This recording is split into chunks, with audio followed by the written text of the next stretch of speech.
Assalamualaikum warahmatullahi wabarakatuh. Selamat pagi anak-anak, salam sejahtera. Gimana kabarnya pagi hari ini? Wah, lebih ceria karena kamu kemarin menikmati pesta tahun baru dengan guyuran hujan. Ya, ayo anak-anak, sebelum materi kita mulai, mari kita berdoa menurut agama dan kepercayaan masing-masing supaya kita mendapatkan berkah. Oke? Berdoa mulai. Selesai. Oke anak-anak, sekarang kalian buka buku paket kalian halaman 95. Jangan lupa bawa pensil untuk memberi tanda di buku kalian supaya supaya nanti kamu kalau merangkum, mencatat di buku catatan kalian itu lebih mudah. Oke? Ya. Ya. Bab 1, bab 2, bab 3 sudah kita lalui. Yuk sekarang kita masuk bab 4. Keberagaman dalam kehidupan bermasyarakat. Ya, tujuan pembelajaran kali ini, saya ulang, judulnya Keberagaman Masyarakat Indonesia dalam Bingkai Bhinneka Tunggal Ika. Oke, tujuan pembelajaran kali ini untuk bab 4. 1. Setelah melakukan diskusi tentang hakikat keberagaman dalam Bingkai Bhinneka Tunggal Ika, peserta didik mampu mengetahui makna dan prinsip persatuan dalam keberagaman dengan baik. 2. Melalui kegiatan mencari contoh kasus konflik antar etnik, peserta didik mampu menunjukkan contoh masalah akibat keberagaman lainnya dalam kehidupan bermasyarakat dengan tepat. 3. Setelah mengkaji tentang keberagaman dalam kehidupan bermasyarakat, peserta didik mampu menunjukkan bentuk sikap saling menghargai dan menghormati dalam masyarakat secara berkelanjutan. 4. Melalui kegiatan membuat makalah kelompok, peserta didik mampu menunjukkan cara menyelesaikan konflik akibat keberagaman dengan baik dan benar. Oke anak-anak, di dalam bab 4 keberagaman ini yang kita bahas pertama adalah hakikat atau makna keberagaman dalam Bingkai Bhinneka Tunggal Ika. Yang B, prinsip persatuan dalam keberagaman. C, cara menyelesaikan konflik akibat keberagaman. Oke, sekarang kita masuk yang A, hakikat makna keberagaman dalam Bingkai Bhinneka Tunggal Ika.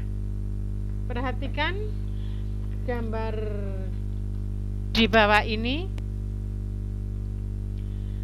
Ya, meskipun memiliki ikatan darah, tidak dapat dimungkiri bahwa setiap anggota keluarga memiliki sifat atau watak yang berbeda. Akan tetapi, semua perbedaan bersatu dalam satu keseragaman yang membangun keluarga. Kalau ada pepatah orang Jawa, ndok sak petarangan dewe-dewe. Ya, kalau sudah menetas ndok sak petarangan ono sing putih, ada yang hitam, ada yang coklat, ada yang bintik hitam putih dan lain sebagainya. Tapi perbedaan itu tidak akan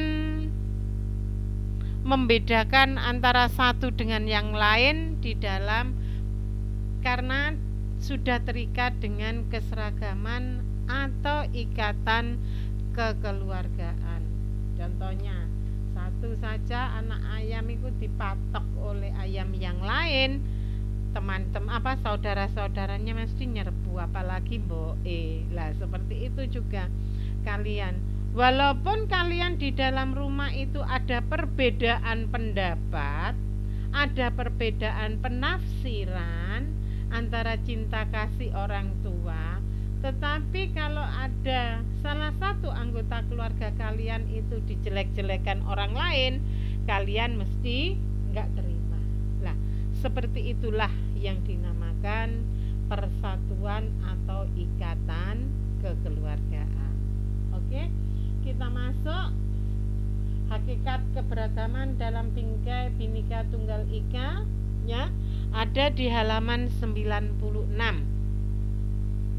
Nanti habis pembelajaran ini kalian bisa membacanya.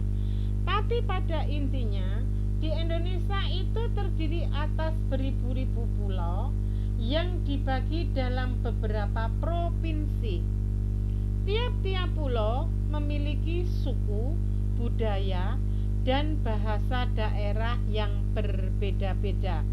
Itulah yang dinamakan keberagaman dalam masyarakat Indonesia. Bulani berulang kali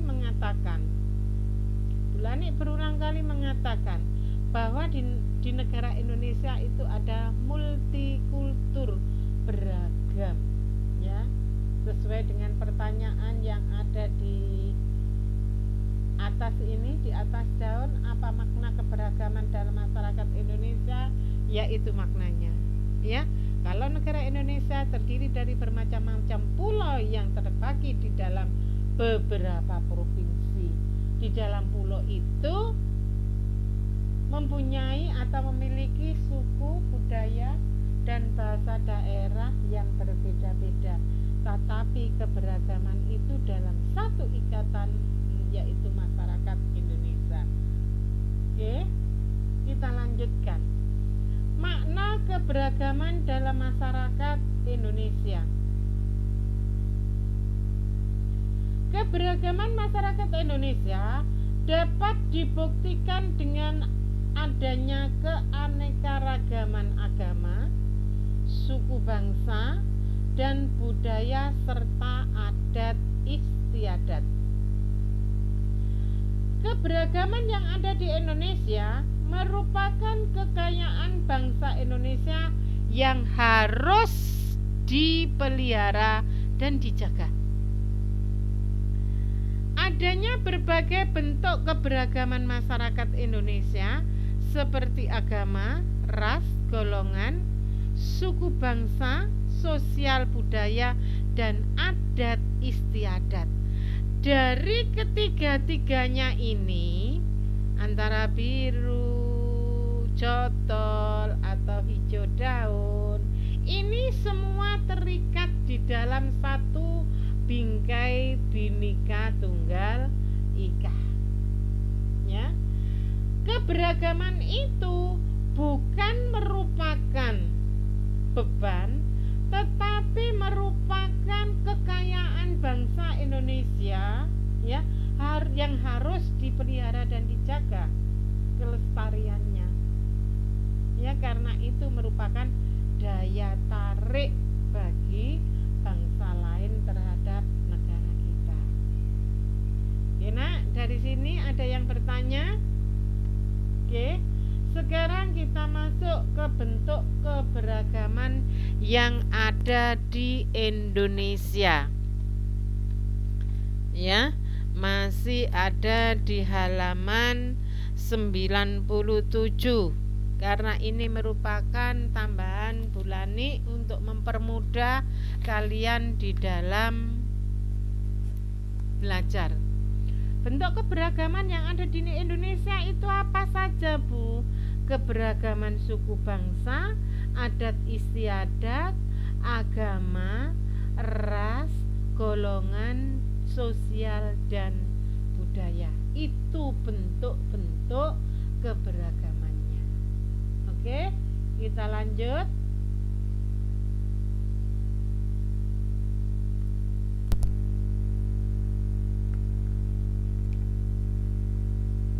Oke. Apa makna persatuan dan kesatuan? Bu Bulani mengatakan bolak-balik persatuan dan kesatuan. Apa sih maknanya? Nah, yang dimaksud dengan makna persatuan itu adalah persatuan berarti kumpulan dari berbagai komponen yang membentuk persatuan. Kumpulan dari bermacam-macam. Kita kembali lagi ya ke halaman yang tadi, keberagaman dari suku, bangsa, adat istiadat, agama, ras, golongan sosial dan budaya tadi ya, itu yang dinamakan persatuan. Oke, sekarang yang kedua, makna persatuan itu adalah kesatuan merupakan hasil perkumpulan yang menjadi satu. Hasil perkumpulan apa, Bu? Ya keberagaman agama, adat istiadat, golongan, terus sosial dan budaya tadi. Itu yang dinamakan dengan kesatuan. Didadekno siji. Lah itu. Jadi persatuan dan kesatuan berarti bersatunya macam-macam corak dan beraneka ragam menjadi satu kesatuan utuh, serasi, saling menguatkan dan menghargai perbedaan.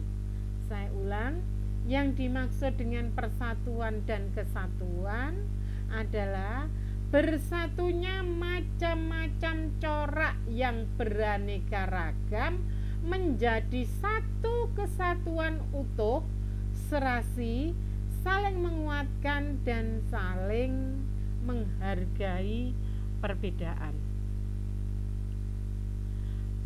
Dalam arti yang sederhana ya, contoh arti yang sederhana persatuan dan kesatuan, kalau ada bangsa lain yang dihina ya atau dijelek-jelekan, suku bangsa lain, bangsa Indonesia yang dijelek-jelekan oleh negara lain ya, kita mesti mempunyai rasa mangkel.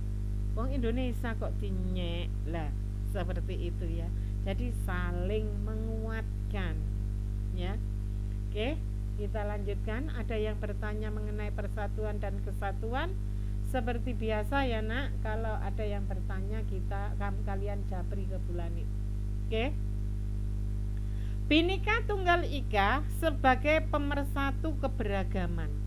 Semuanya tadi dari perbedaan bentuk daripada keberagaman tadi itu diwadahi dalam satu wadah yang dinamakan Bhinneka Tunggal Ika.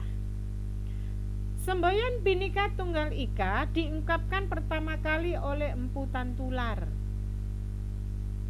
Ya, yang kedua, pada tahun 1951, semboyan Bhinneka Tunggal Ika ditetapkan oleh pemerintah Indonesia sebagai semboyan resmi negara Republik Indonesia. Oke, kalian lihat di bawah ini ada bermacam-macam pakaian adat ya untuk memperkaya budaya bangsa Indonesia. Tetapi semuanya keanekaragaman ini ditampung dalam wadah yang dinamakan Bhinneka Tunggal Ika. Oke. Ciri-ciri Bhinneka Tunggal Ika. Yang pertama, adanya persamaan hak dan kewajiban sebagi setiap warga negara, sama hak dan kewajibannya siapapun, gak peduli jenderal, gak peduli wong arit ya, mempunyai hak dan kewajiban yang sama. Yang kedua, tidak ada tidak ada rasialisme, yaitu paham yang menganggap ras atau sukunya paling unggul. Semuanya sama, tidak ada yang boleh menganggap gitu ya. Itu namanya ideologi yang negatif, yang menganggap ras atau sukunya lebih bagus, sedangkan yang lain tidak ada apa-apanya, ya. Itu yang ciri yang kedua. Yang ketiga, tumbuh dan berkembangnya sikap nasionalis pada setiap warga negara. Rasa atau sikap nasionalis mesti dimiliki setiap warga negara atau setiap orang. Tidak adanya sikap diskriminatif, membeda-bedakan atau mengelompokkan, tidak ada. Yang berikutnya, tidak adanya sikap kesukuan dan kedaerahan. Semuanya sama. Masih sing dadi presiden orang, maaf ya, ada telepon, tak pateni. Masih yang jadi presiden orang Madura, tidak boleh mengutamakan daerahnya sendiri Madura. Tidak boleh mengutamakan sing dadi menteri-menteri kudu wong Madura, tidak boleh, ya. Tidak ada sikap kesukuan atau dan kedaerahan. Yang terakhir, terbinanya sikap saling menghormati antar warga masyarakat. Ini yang penting, nah.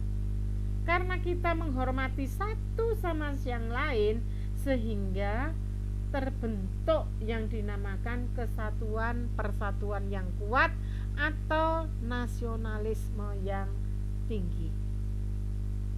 Karena merasa satu ikatan. Namanya agama, ras, golongan, adat istiadat, sosial budaya, itu bagaikan tubuh kita. Tubuh kalian itu kalau kakimu saja kena pecahan beling, ya, mulutmu spontan langsung mengatakan aduh, padahal sing kena kaki nih, ya. Terus merasakan nyeri, mulutnya, perasaannya juga langsung mengatakan sakit atau nyeri, ya kan? Padahal yang ada di kakinya, seluruh tubuh merasakan, melok ngerges, melok sengkring-sengkring. Lah seperti itu yang dinamakan satu kesatuan atau terbinanya sikap saling menghormati dan menghargai antar masyarakat. Oke. Ini nak, dampak positif dan negatif kebinekaan masyarakat Indonesia. Ya, ini yang pertama, etnik atau suku bangsa atau kelompok bangsa. Dampak positifnya mengikat kelompok masyarakat kuwabeh dalam satu ikatan yang dinamakan dengan persatuan dan kesatuan yang diwadahi oleh Bhinneka Tunggal Ika. Dampak negatifnya apa? Meniru timbulnya konflik untuk bersatu antar kelompok masyarakat. Negatifnya memicu timbulnya konflik untuk bersatu antar kelompok masyarakat. Iki sing duwe pikiran elek, negatif itu gitu, wong irian lah, ya. Bukan orang irian, orang yang punya sifat iri, ya. Oke, unsur kebinekaan agama. Dampak positifnya, sifat kebinekaan memperkuat keinginan bersatu dalam mencapai cita-cita bersama. Apa cita-cita bersamanya itu? Adalah membentuk negara Indonesia yang bersatu, berdaulat, adil dan makmur. Dampak negatifnya, disabilitas keamanan, disabilitas sosial ekonomi, dan ketidakharmonisan sosial. Saling iri. Kalau dulu bangsa Indonesia tidak seperti saat ini yang kita rasakan saat ini, ya. Rasa persatuan dan kesatuannya sangat tinggi, walaupun itu antar umat beragama. Nah, Mas masjid hari Minggu itu adanya kebaktian di gereja, ya orang masjid kalau kerja bakti ya nggak teriak-teriak. Begitu juga kalau orang yang ada di gereja mendengarkan adanya azan di masjid, ya untuk kegiatannya mesti berhenti. Lah seperti itu, ya. Oke, yang ketiga bahasa. Mendorong munculnya paham yang menerima perbedaan. Negatifnya munculnya kekerasan karena kurangnya menghargai perbedaan. Karena bahasa daerah itu berbeda-beda, ya. Jadi kalau membuat bahasa, kalau berkata atau berbicara secara nasional, ya jangan memakai bahasa daerah. Kenapa? Supaya tidak ditafsirkan multi, ya. Karena bahasa daerah itu pengertiannya berbeda-beda. Yang dulu beri contoh Bulani, ya. Bulani waktu di Tengger disuruh makan itu ngomongnya Mbak Nik sampean Madang, ya Bulani cari tempat yang Padang, keluar dari rumah, bolak-balik ngomong Madang lah. Pengertian orang Mojokerto sama orang Tengger berbeda. Kalau Tengger Madang itu makan, kalau Mojokerto Madang itu mencari tempat yang terang, ya. Jadi memakai bahasa Indonesia supaya apa? Tidak menimbulkan multi penafsiran, ya. Budaya. Dampak positifnya menunjukkan kepada dunia internasional bahwa Indonesia kaya dengan keberagaman. Dampak positifnya. Dampak negatifnya munculnya permusuhan karena pertentangan budaya. Ya, seharusnya ini tidak boleh terjadi. Ya, karena budaya semakin banyak, maka semakin beragamlah yang dinamakan budaya negara kita. Oke, kita lanjutkan, ya. Untuk pembahasan kali ini, ya, diakhiri Bulani sampai di sini dulu. Besok kita langsung masuk ke B, halaman 99. Untuk persiapan besok bisa kalian baca prinsip persatuan dalam keberagaman suku, agama, ras, dan antar golongan. Itu ya anak-anak. Terus tugas kalian di rumah apa? Mesti ada yang aktif mengikuti, mesti ada yang tanya. Yang tanya itu gini, Bu, tugasnya apa? Apa hanya mendengarkan saja? Tidak anak-anak. Tugas kalian merangkum di buku catatan kalian.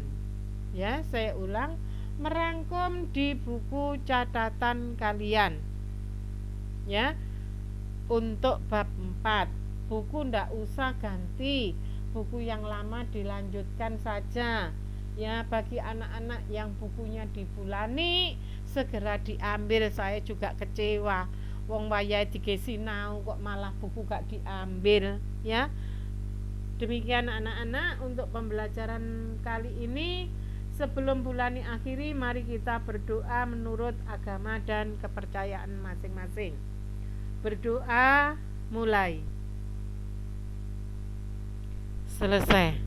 Terima kasih anak-anak untuk pembelajaran kali ini. Jangan lupa tugas kalian, ya, merangkum bab 4 sampai dengan yang saya terangkan tadi mengenai makna persatuan dalam keberagaman.